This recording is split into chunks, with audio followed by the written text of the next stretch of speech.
Hey, this is James from All Hail Internal Combustion. Today, we're bringing you our maintenance on our 1984 Ford F-150 here.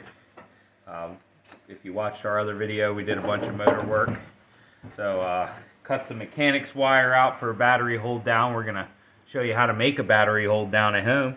You know, maybe if you're really determined to put one in or want to make it yourself. This might give you some pointers on that. We also have some loose belts on startup. They squeal just a little bit. They're new belts, so they just need to be tightened down. It's typical for a new V-belt like this to need tightened a little bit. We also are going to come back and check our valve cover bolts and make sure they're tight. Cork gaskets expand and contract and sometimes can leak a little bit. You got to come back and snug them down a little bit. We're also having power steering leaks. We're going to have to look. We're thinking that maybe the seals went out on our power steering pump here because we replaced both lines and made sure everything was tight. And the gearbox itself looks dry, but we still get leaky puddles. So we still have those power steering blues. So we're going to show you how to do a little bit of maintenance here. We also are getting some antifreeze puddling up in our timing cover here on both sides. So we're going to look into that and see if we can't find the culprit for that. Of course, it could be the intake manifold, as this is the dominant cooling passage side. You know, then we have the fan blowing in here, could blow things around a little bit. So we'll get with you and show you how we're going to take care of all these things. First, the belts. An old trick that I was taught that you shouldn't be able to spin the belt on top of itself like this. That's way too much. So a good rule of thumb is that no more than this being vertical. So anywhere from here back. There is too tight because you'll cook your belts. But you know, you'd have to really be overdoing it to over tighten your belts, which is possible. So you loosen this one up first. That allows the pivot point, as you can see here, to loosen. Next, you go down here to your adjustment bolt and loosen that up. And should, yep, so now it's loose. Pops is going to put some pressure on it, and that's a little bit more. That'll be good. As you can see, I can't turn it over, so. And you tighten that set bolt up, and that should be good. As you can see, I can force it, but you know, general amount of pressure shouldn't be able to flip over on itself. So I might have an issue. I didn't want to tighten any more up on that bolt down below on the pump because it did feel a little like if I pushed it any harder it was going to strip out. So tighten that one down, because even if this comes a little loose down here, it'll keep this nice and tight up here. Which, because actually what I think I'm going to do, since that lower bolt didn't feel real good, like if I tighten it anymore it's going to break loose. I'm going to take it back off. I'm going to take it all the way out, and I'm going to get a lock washer for it. I don't think it's intended to have one, but I think that it will help with this problem, because I kind of feel like with how loose the pump was, that it was maybe, it came loose. We definitely didn't put it that loose. So, you know, we want to try to be vigilant with things like that. Well, not that power steering is a necessity, but if you can help it from going out, or your belt squealing, you want to do that. Another thing I've been hearing while driving the truck occasionally is a power steering whine. So yeah, I think it's supposed to have lockers on it, and it doesn't look like they're very pronounced. So we'll find a nice lock washer for this. We'll go ahead and tighten the alternator up first, and then we'll find a lock washer for that. We're going to come over here. There's our pivot point on our alternator. These rules pretty much apply to any vehicle. Now you find the pivot point, you loosen that up. Now Ford, in their infinite knowledge, said let's put the bolt in from the back of the alternator, because that's a great place to put it. So you loosen that up, and that's your Oh, I forgot to show you that this one did about the same thing. So this is your arm where the slider is. Typically what I do, let me get that 1/2 inch breaker.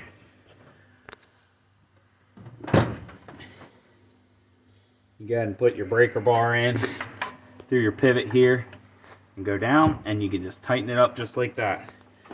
So Pop is going to apply some pressure and make sure our belt feels nice and tight. We're going to go ahead and tighten that.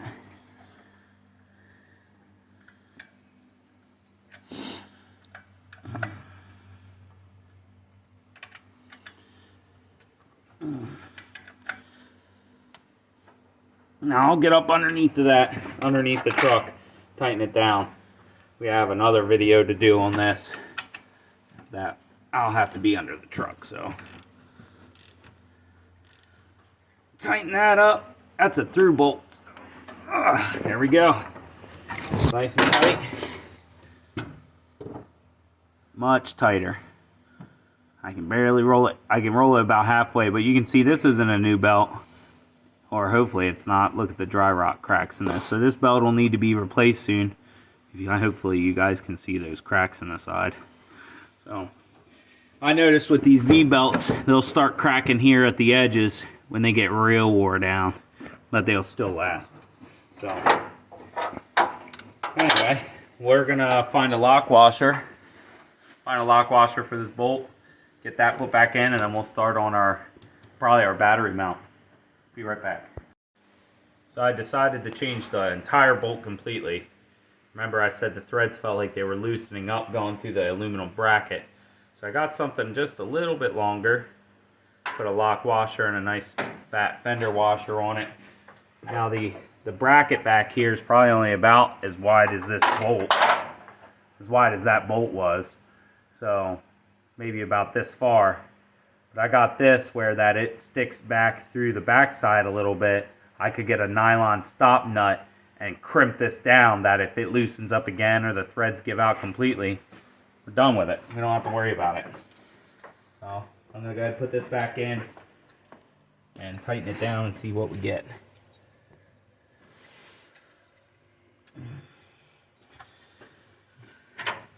I tested the thread size and stuff once I got the other bolt out. The threads do feel a little crunchy.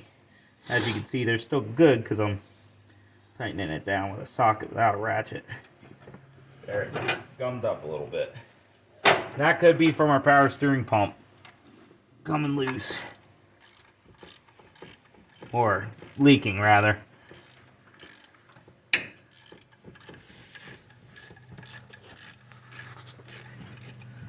So we're actually sticking out through the back now. Maybe. See if you can see it back there. Down here. Right here. I can barely see it, but I can see it.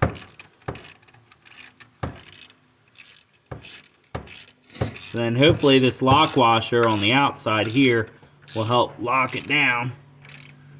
See, I feel like if I go much tighter, it's going to loosen out. So hold up, I'll show you guys. Got a flashlight right here. I see it a little better now, right? Yep. Put my finger down in there. Right here, there's our threads. I could stick a nylon stop nut on there and a wrench. And I'm going to pinch this down so hopefully it won't come loose again. The threads aren't tight enough to fully torque it down where it should be. So that's something you want to feel and notice. If your belts keep loosening up, you want to check those points. I'm not going to take that pump off of there and re-tap it. If we put a new pump on and we have to reuse that bracket, then we'll go ahead and re-tap it, or, you know, we have access to TIG welders now. Maybe we'll put a bigger nut on the back of there or something, or more material. So stay tuned for that fix, but for now we're going to fix it like this. Alright, so we got my wrench on there, a flat washer, 9/16. So basically at this point I'm just going to go ahead and tear the threads out of the pump housing, because I know they were going to strip anyway. So we got a lock washer, a flat washer on this side. Well, them threads gave up easy. They did, which is why our pump kept coming loose. So, well, when you're putting a steel bolt into aluminum to hold everything nice and tight, luckily we can get in here. So, even put a nut on the back.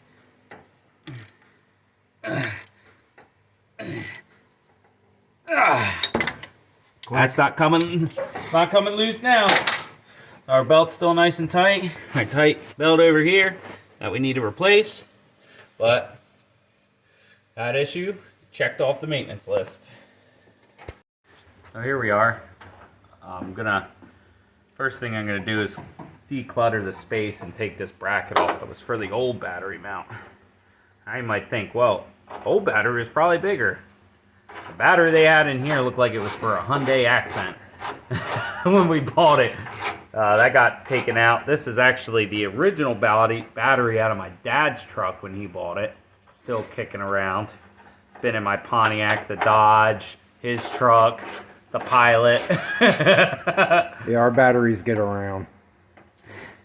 And here it is. It still kind of roughly says Ford F-150 on it, so maybe this was always its intended home. Oh. All done, don't need that. We'll have to refix our cable here too. I noticed it was kind of loose here, so we're just gonna have to pull that off there. Alright, so we actually created this out of 3/8 all, this 5/16 all thread. We just bent this over into a nice J. Like I said, you know, maybe parts store is out of these or doesn't have them, or you don't want to support that cheap made stuff. Anyway, obviously these will hold up longer anyway. Our J bolt slips in nice and locks in.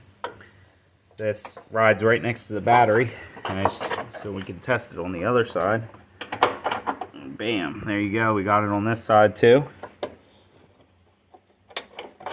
So we're gonna go ahead and we'll make a piece of strap steel for the top, but first we're gonna make our other J bolt, and it's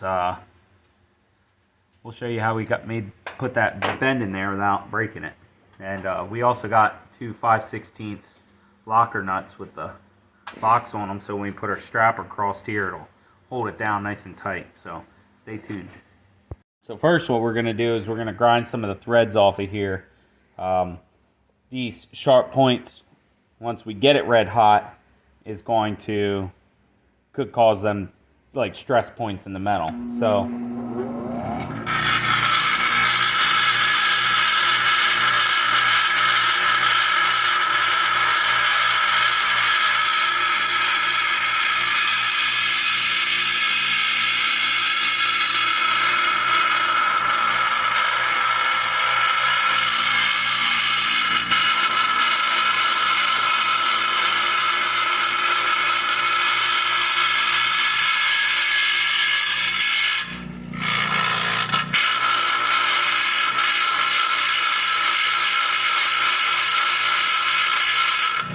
I just constantly spin it.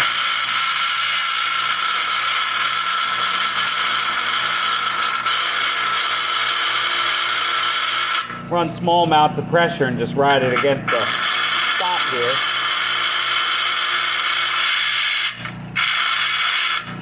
I got most of the threads out of it.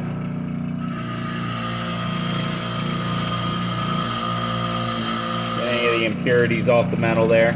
I got most of the threads out. Managed to clean a section of threads up here. Let's see if that lines up nice for the battery maybe. Anyway, let's go stick it in our furnace. So it's about 30 degrees outside. It's cold. It's cold. We got the wood stove here kicking. I'm just gonna stick this end here right into some hot embers right there. Take it off to the side and close the stove. Let it go. We're gonna let that sit in there probably for about 2 or 3 minutes, and she's gonna come out cherry hot. Okay, here we are back at our furnace. We're red hot. And then we move quickly over to the workbench. Don't burn anybody. Another glove on.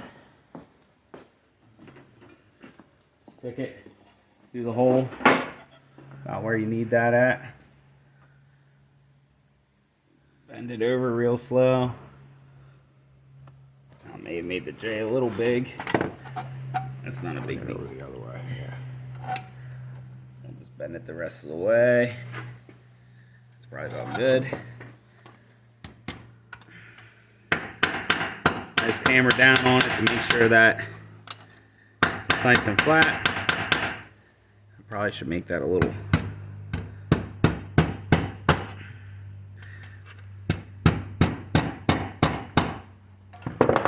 See, I probably jaded it a little too much, but I needed to make the pinch a little tighter. So that should hook in compared to the other one. We're about similar. If I chop that extra off, I bent it a little long, but that's okay. We're running about the same. We'll close this up a little bit more. Yep. Now we'll let it cool. And then we'll cut everything off and get it trimmed up to the same size as the other one. Now we got the J-bolt ready here. I should use the hacksaw when we cut the threaded part. But I'm going to cut the J off here. I already have it marked. And then we'll cut the top with a hacksaw to ensure that we don't, yeah. Anyway, let's cut that.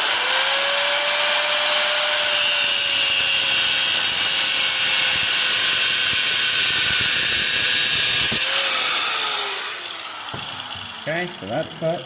And the cutoff went into my sleeve. Okay, so what we'll do... That don't happen when you use a hacksaw on things like old people. Right. This might take a little bit, maybe not. We're going to take the nut all the way down to where we need it.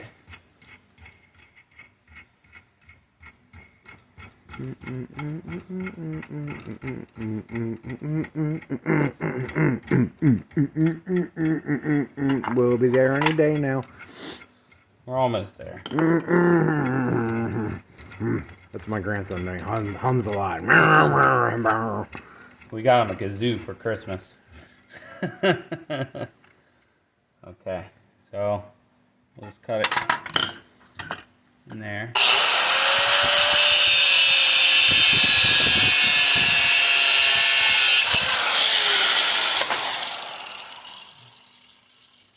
Okay, so what running the nut did is that we can back it off of here and it'll clean the threads up.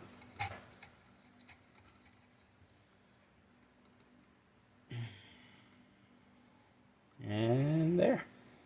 Threads cleaned up. Hit it up on the bench vise grinder. Looks like our grinder width wasn't enough.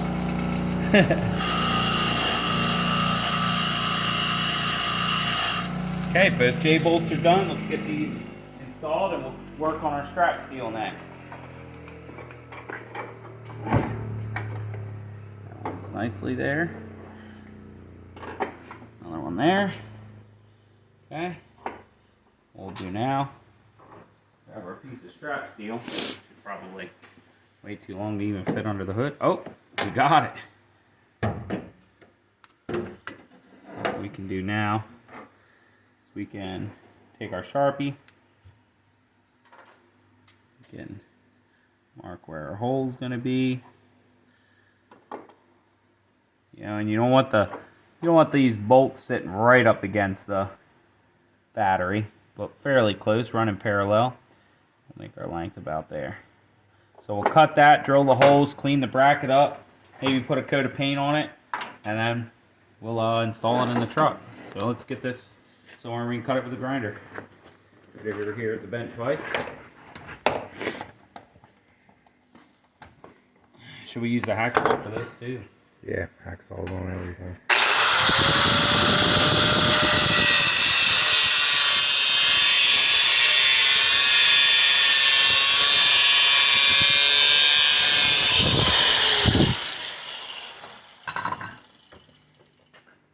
What I'll do is I'll take this. See, it's not quite straight, so we'll just.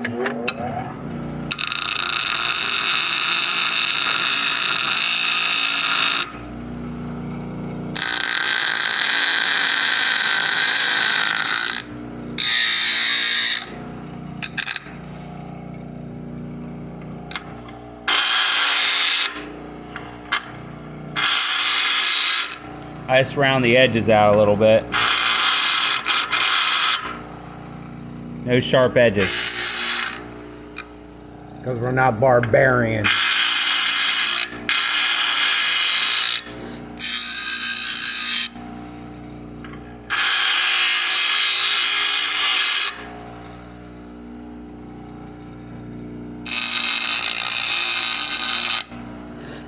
Looks pretty good. Do the same thing the other side.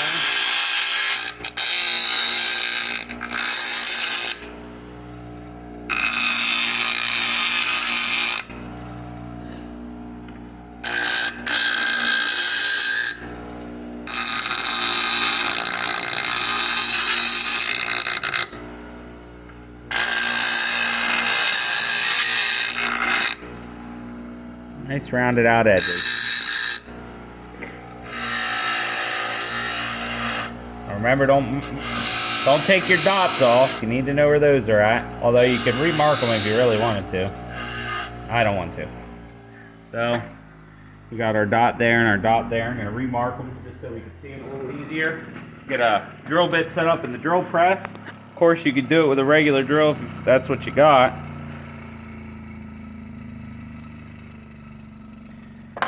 To us, a drill press has always been a necessity and something we've always had. They're great to have for exactly this.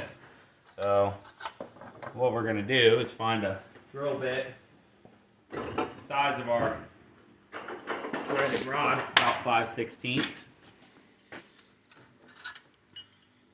This will be our final size, just a little bit bigger. I think this will work. This is a 23/64. So yeah, that'll work. We're gonna center punch them right where our hole's gonna be. Oh, there's a better hammer right here. There we go, nice hole divot right in the middle, so we have an easy place to start. Now, if you really wanted to be technical about it, you could get your square out and measure what is exactly the center. I'm just kind of eyeballing it here. It's a battery hold down on a work truck. So, got a divot there. What I typically do is I run a smaller drill bit in there first. I know a lot of these are a little, that one's sharp. We'll take this one over, run it through first, and then we'll run our bigger one through, and then check it to our size of hole thread. So. All right, we're over here at our friend Mike's old Orbit drill press, which is kind of cool because it's got like, you know, built-in light bulb, and I like old vintage tools. They just feel better and they work better. So we're going to go ahead and drill our pilot holes for our battery hold down. So he had the bench vise actually mounted up to this, so we just got it up as close to the drill bit so it's nice and easy to bring down. We're lined up with our hole, we're positioned in our press, everything's locked down. All we got to do is run it.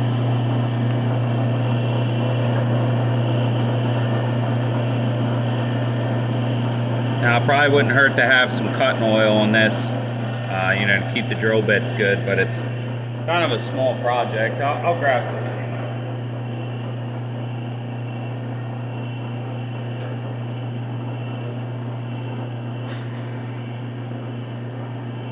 WD-40. There we go. It keeps your drill bits lively.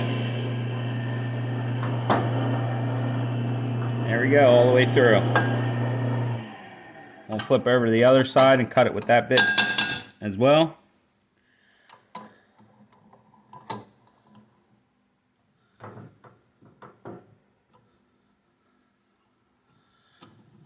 Okay. There we go.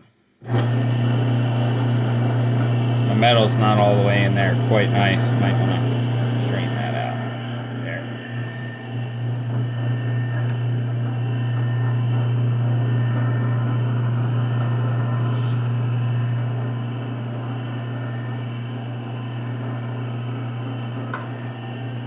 Okay.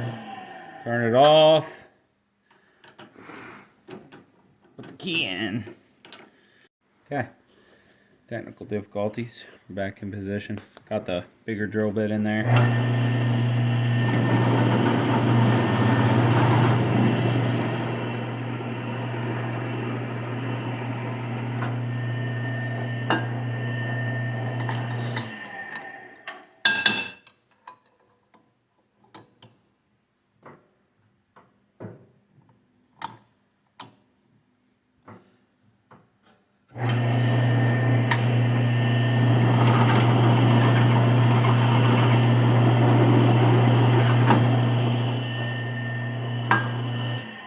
Simple as that. Nice holes.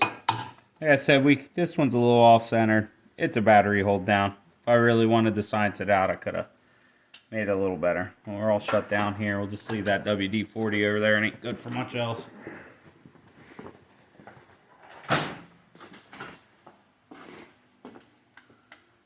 Figures. So, the holes are pretty clean on this. But I need to clean it up on the bench grinder, so I'm going to go plug our table back in.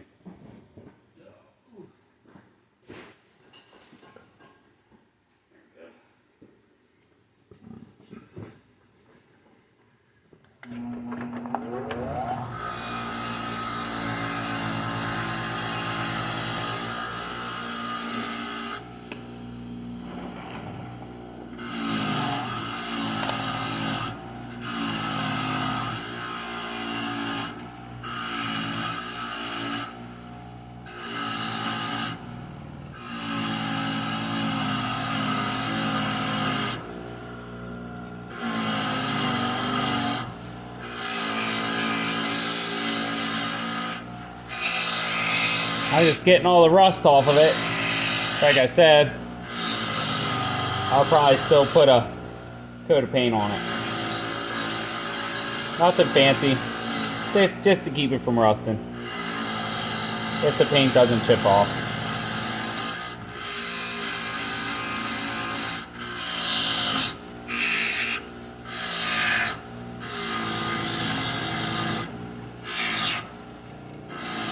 Need a new wire wheel. Ah, twice in the face.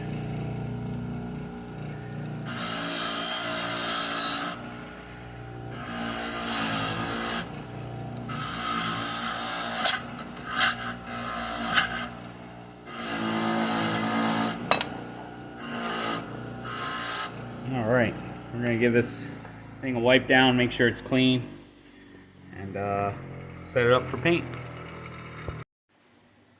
Upon investigation, it looks like maybe the water neck is leaking. Could be the intake, but either way, we're going to make sure that our bolts are snug down on that. We'll start out with that.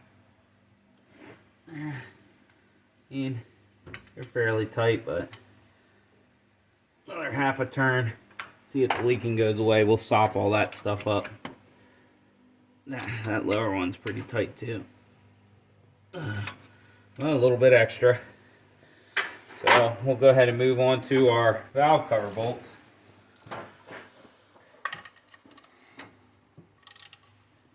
You can see I'm holding the 3/8 ratchet in right at the head, giving it a little snug down, which definitely it could use. I think we caught these at the sweet spot where they weren't going to start, they weren't leaking yet, they were going to start. So just remember, on your valve covers, you don't want to gorilla tighten them, because that'll warp your valve covers and actually cause you to lose your clamping force. But you do want them to be tight. And with cork gaskets and stuff like that, there's not like a torque setting per se. Just do them till they feel okay, but don't smash them all out. that's why here on the beginning ones, I was doing it like this, holding the ratchet the same way every time. And I know about that pressure, holding it like that, it's going to give me a same torque sequence all the way around the valve covers. Let's do the other side. Close enough anyway. It ain't rocket science. So, I know there's one up there. There it is. So, see, hold my ratchet the same way. Alright, about that torque. Probably wouldn't hurt to do the ends and then the middle or whatever. Well, actually, probably middle out, but it's okay. We got some fresh strippings over here on our spark plug wire, so. Yeah, and I think we did all the work on this engine probably about a month and a half, maybe 2 months ago, and it's been driven daily, so it's time to come back in and check everything anyway.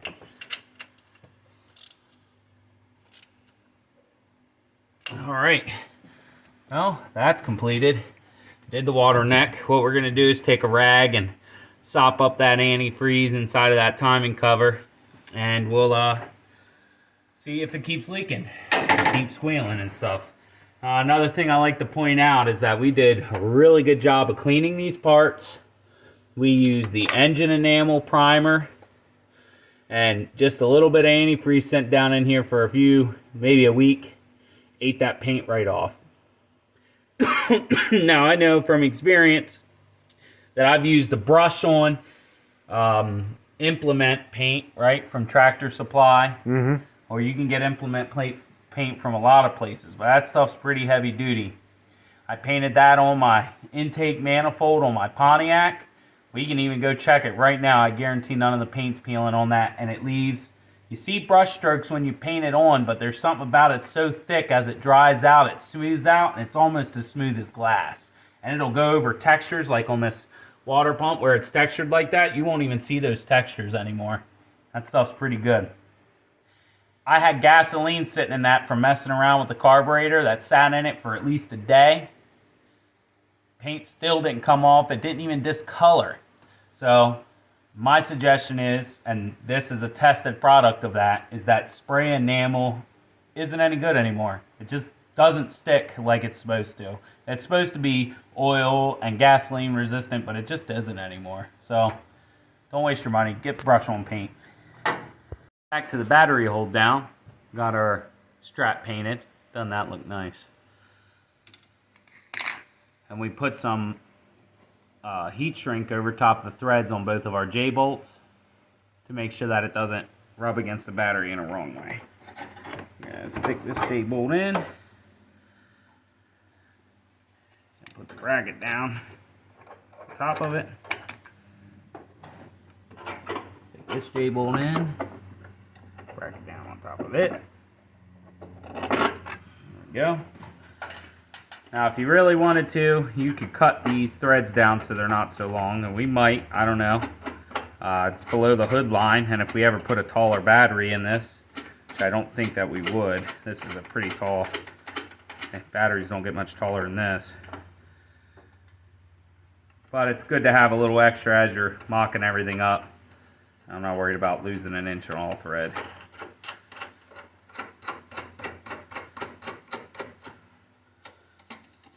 This truck has needed this for about a month now, so. This truck has needed this since we got it, basically. Well, I had an old hold down on the little battery.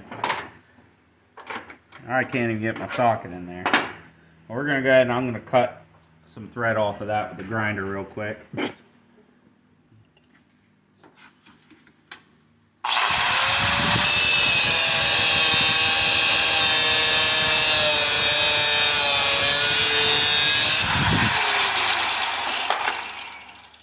Still fell in there.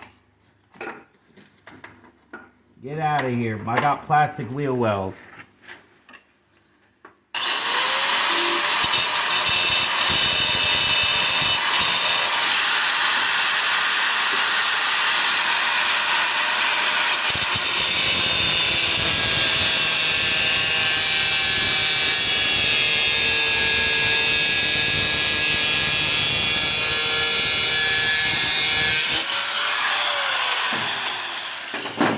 That's a good example of letting a tool do the work and not forcing it through the metal. So, anyway, yeah, one-handed grinding. Woo! If you're just starting out in mechanics and everything and you got a grinder, please don't do that until you're way better at it. I don't want to be responsible for you losing a thumb or a grinding wheel going through the windshield of your car, or don't be looking for scars. Look, we all got them. Look. You see how my knuckle's funny there? That's from a grinder getting me right in my knuckle. That wasn't that long ago. It's a weird lump that formed there for about 3 months and finally went away. It hurt more after the fact than it did during the fact. Yeah, they don't call them death wheels for nothing, kids. There it is. There's our nice Ford blue battery hold down to match the rest. Yeah, I need to give this thing a bath. I'll tell you that. So, this is James from All Hail Internal Combustion. Thank you for tuning in to our regularly scheduled maintenance. I'm going to give this motor a little bit of wipe down. And until next time, make sure you like and subscribe. There'll be plenty more content coming your way.